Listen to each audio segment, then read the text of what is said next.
Assalamualaikum warahmatullahi wabarakatuh. Perkenalkan, nama saya Luciawati dengan NIM R0212316064. Di sini saya akan membuat video mengenai pertolongan pertama pada korban henti jantung.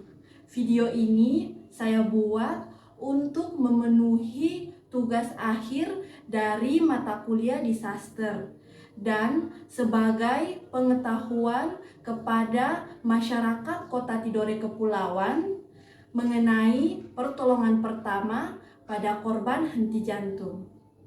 Sebelumnya perlu kita ketahui bahwa kondisi henti jantung pada saat ini merupakan penyebab tertinggi kasus kematian di berbagai belahan dunia.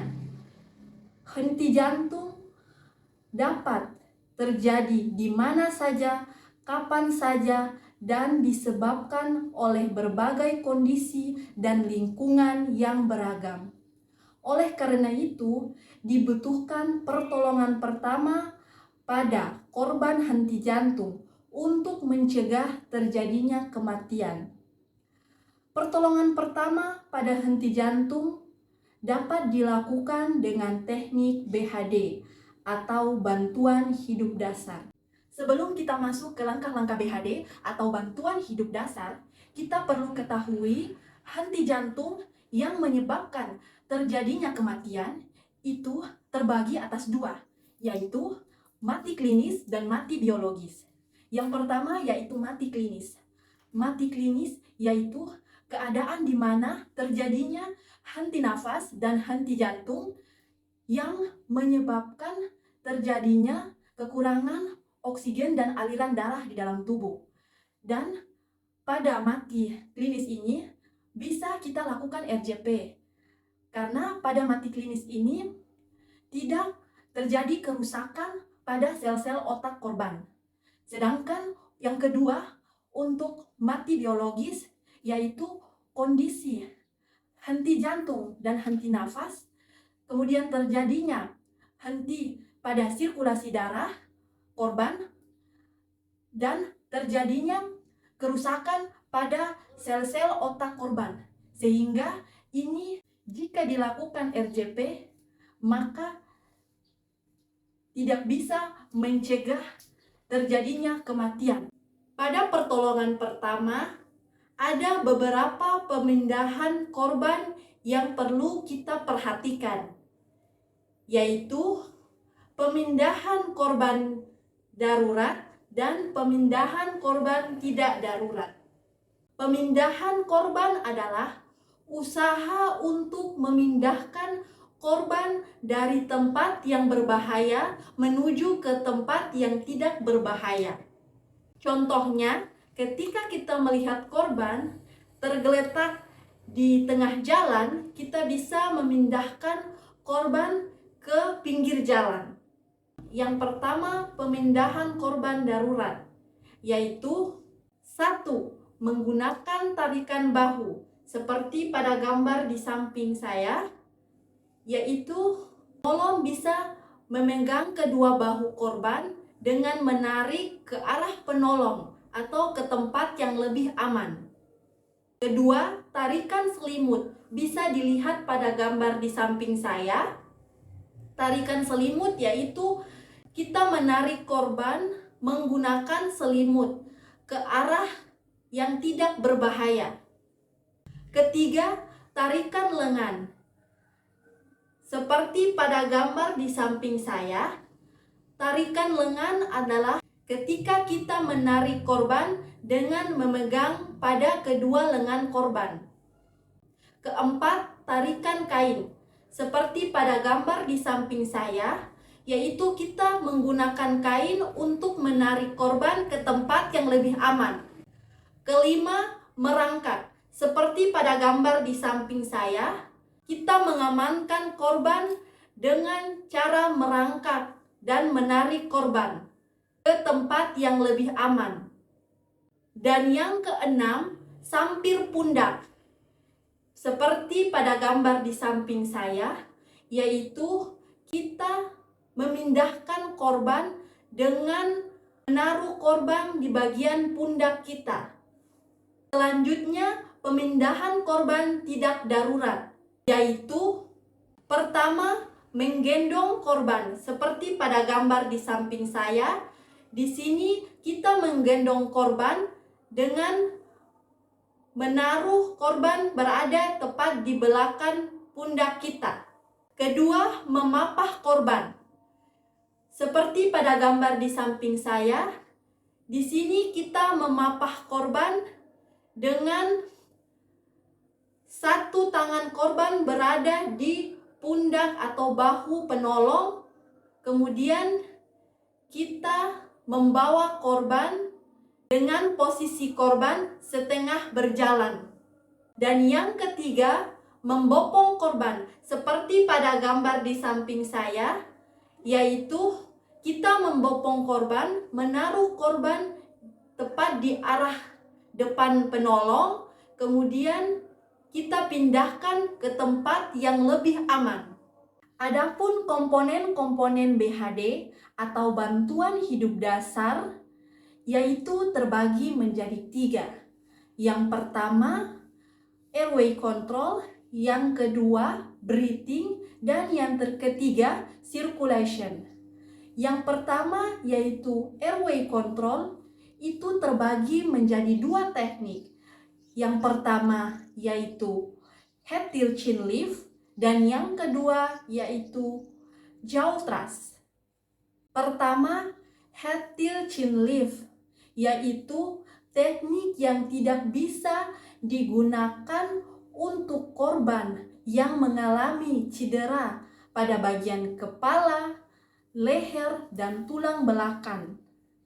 Dan langkah-langkahnya yaitu pertama-tama letakkan telapak tangan pada dahi korban, kemudian dorong ke belakang, dan letakkan jari telunjuk dan jari tengah pada dagu korban, kemudian dorong ke depan.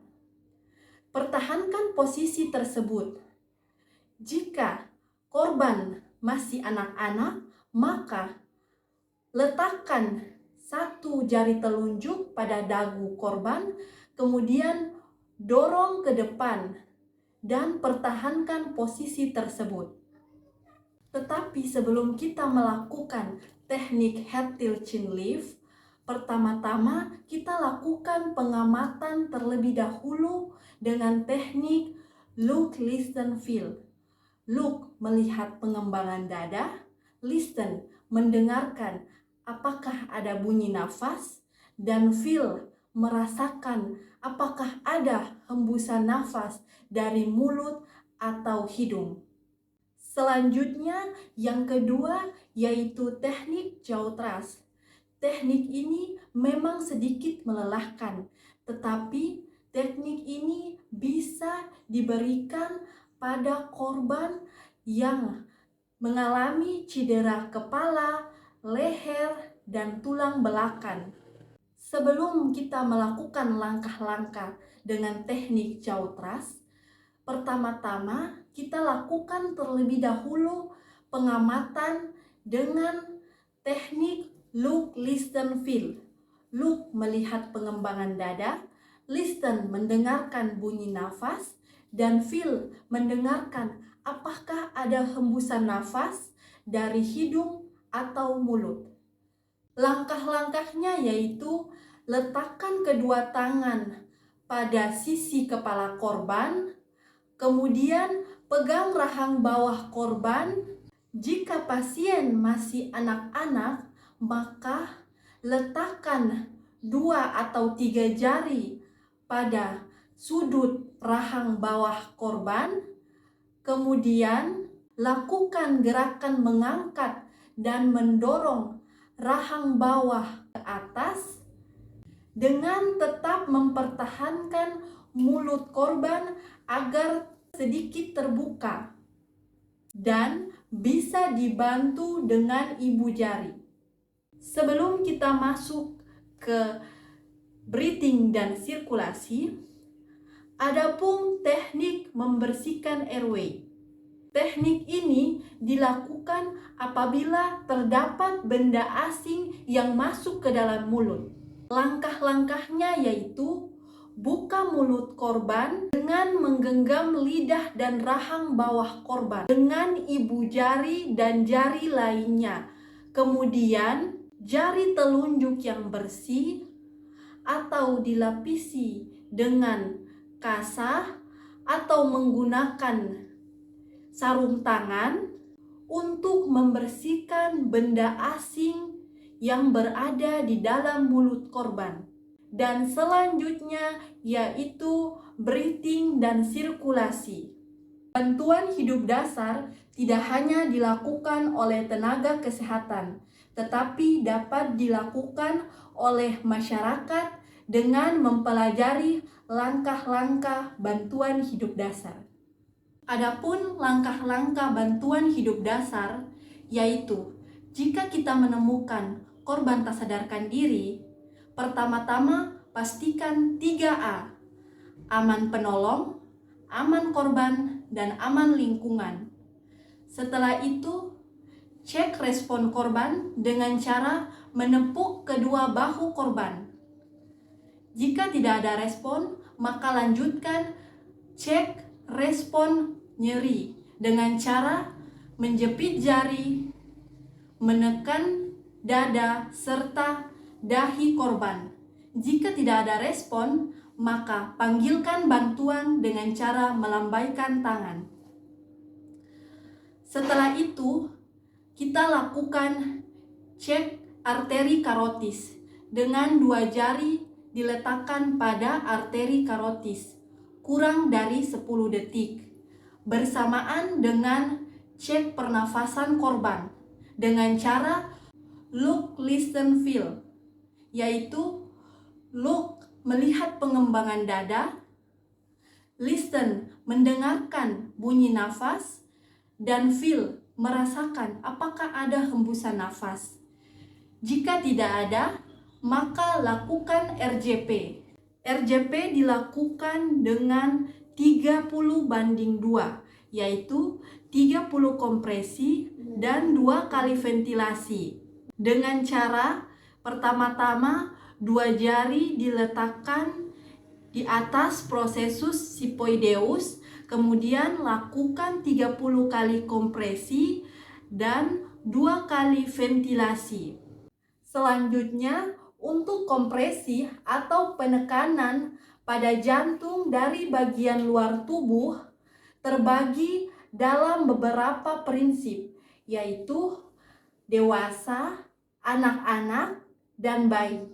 Untuk dewasa, letakkan 2 jari di atas prosesus sipoideus, kemudian kunci jari-jari dengan tangan berada di atas dan tangan tetap lurus pada sudut 90 derajat, kemudian lakukan kompresi atau penekanan.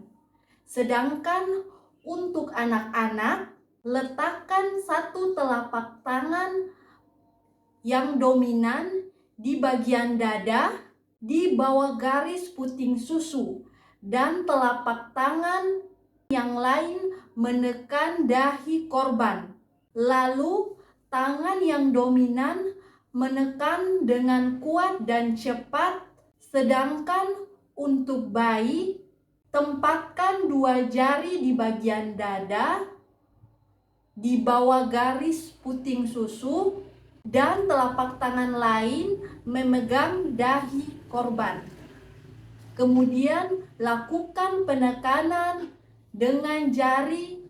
Selanjutnya ada frekuensi pemberian nafas atau ventilasi berdasarkan klasifikasi dewasa, anak-anak, dan bayi.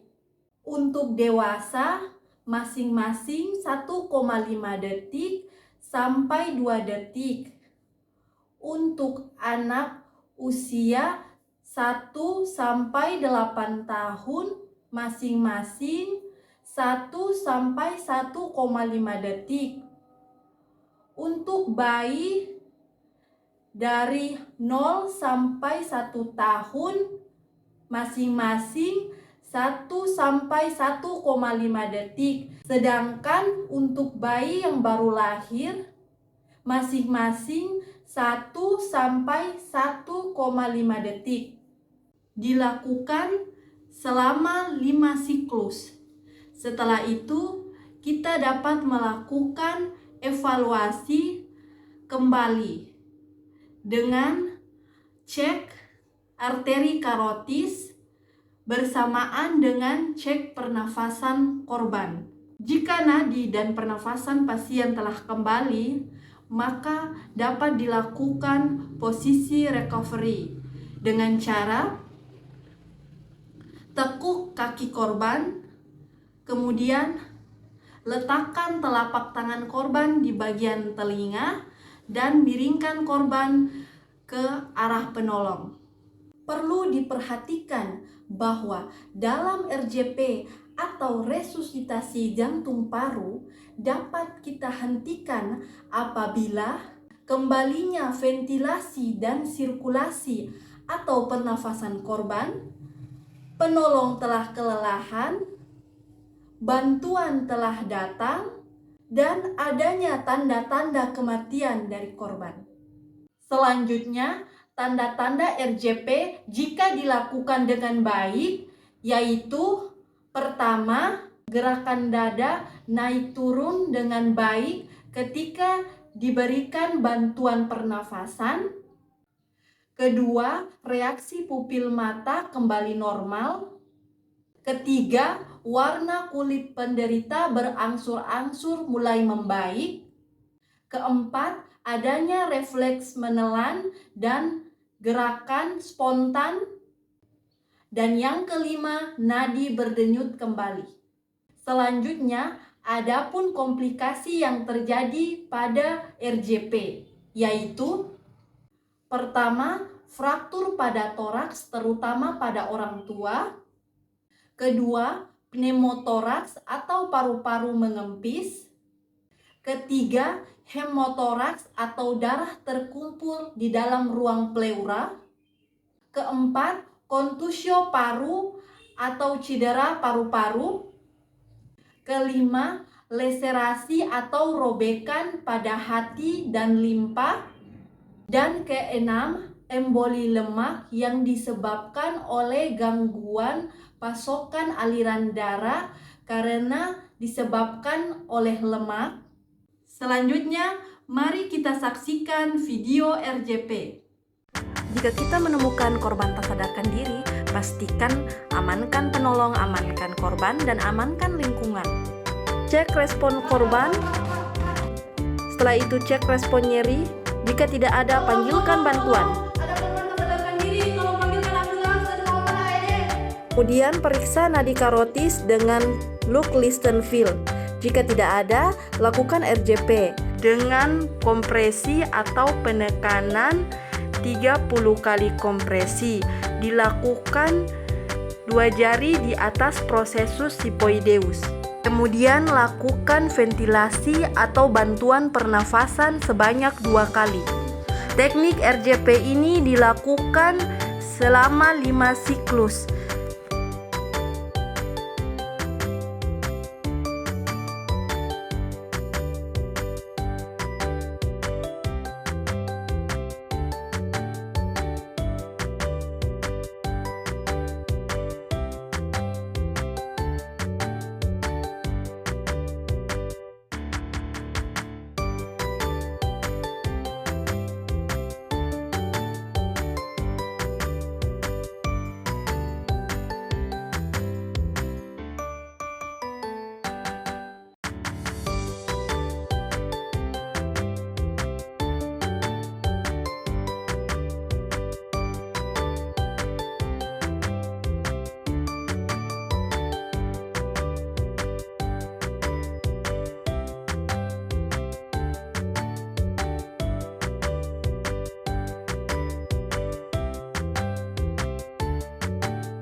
Setelah 5 siklus, periksa kembali nadi karotis dan pernafasan.